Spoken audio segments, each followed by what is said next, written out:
Hey guys, it's Belle, and in this video I'm going to be reading through and translating a epitaph for a Visigothic abbot called Hildemud, and this was a poem composed and written down in both manuscript and epigraphic format in about the 7th century Common Era. So without further ado, let's get on with it, and forgive me as usual if my Latin diction is not great for the poetry. So, Intima qui penetras cunctorum arditer verax, limifex testaceietas qui corporis comptor, divino et flabro animas creas lumina umi, et de nuo tenues iubes adre me arde favillas, mitis esto ei qui tumulatus qui escit, ultricis ut nunquam sentiat serene. Dumque supremus litui crepor concusset orbem, in dexterra redivus quea tunc sorte ad esse, attuistum lecto precelso mun referetum, bravio ambesse omni indagine scitto. Blandus facundus pius modestus exit rector, actibus partravitque dictis immuit iste. Tutor fuit viduis spes et munimen pupillis, in lecebras pupullit et vitam monasticum duxit, sit monatis perlatus federes dedit paterno, ilde mudi abbatis Christe memoresto. So, what does all of this mean? So, the first line is, and forgive me for the noise, is a direct address to Jesus Christ. In fact, the first couple of lines are a direct address to Jesus Christ.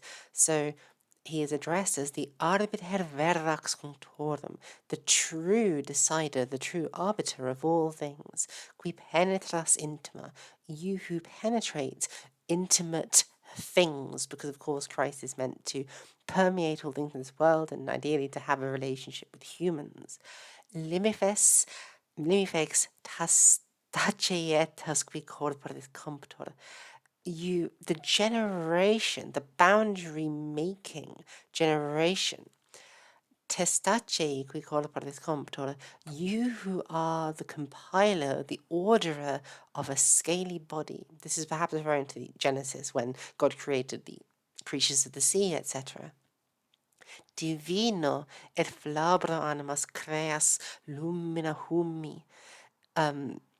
You create souls with a divine breeze, and you also create the lumina humi, the lights that are upon this earth, this being the sky and the moon. Et tenuo tenues iubes ad meremeare favillas, and once again you order the tender ashes to migrate once again. So this is referring to, ashes to ashes, dust to dust.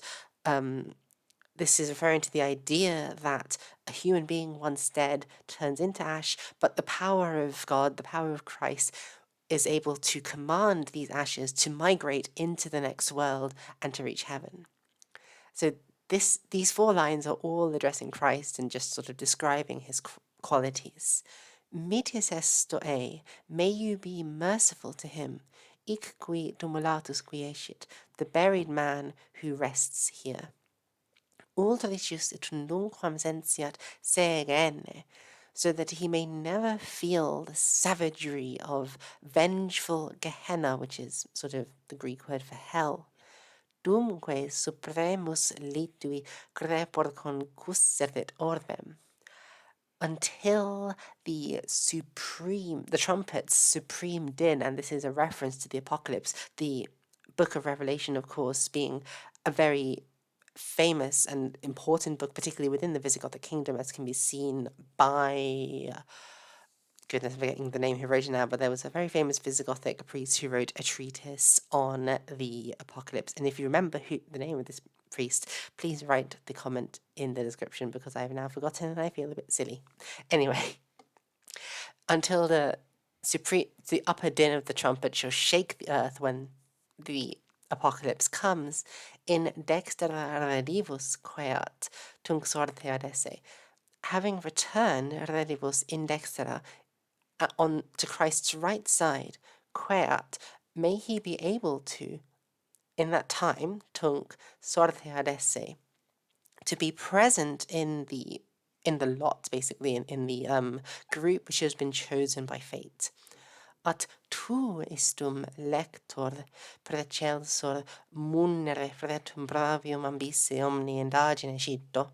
So let's tackle the vocatives first. At tu lector, but you, dear reader. So the tombstone now addresses us directly, and this is one of the things I always love about reading tombstones in the Middle Ages, is sometimes they speak directly to you as a reader, so you have this like cute little moment of conversation with people in the past. But you, O reader, Shito, may you know, and then we have an accusative infinitive construction, istum ambisse, so may you know that this man walked around fretum bravium, so that he went around the Brabian Sea, basically. I don't honestly fully know which sea this is referring to. Precelso munere, in excellent service. Perhaps this is referring to an area that Abbot Hildemund used to conduct the cure of souls for, or the care of souls in this area.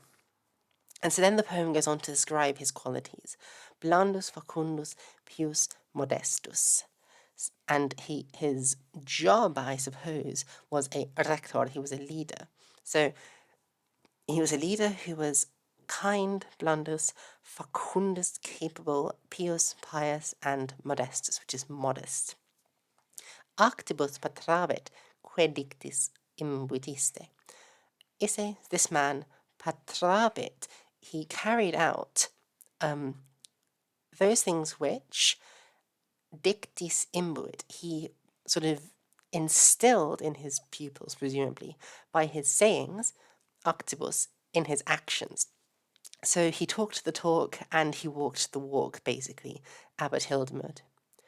Tutor fuit viduis spes et munimen pupillis. He was a tutor for widows, and he was a hope and service for pupils.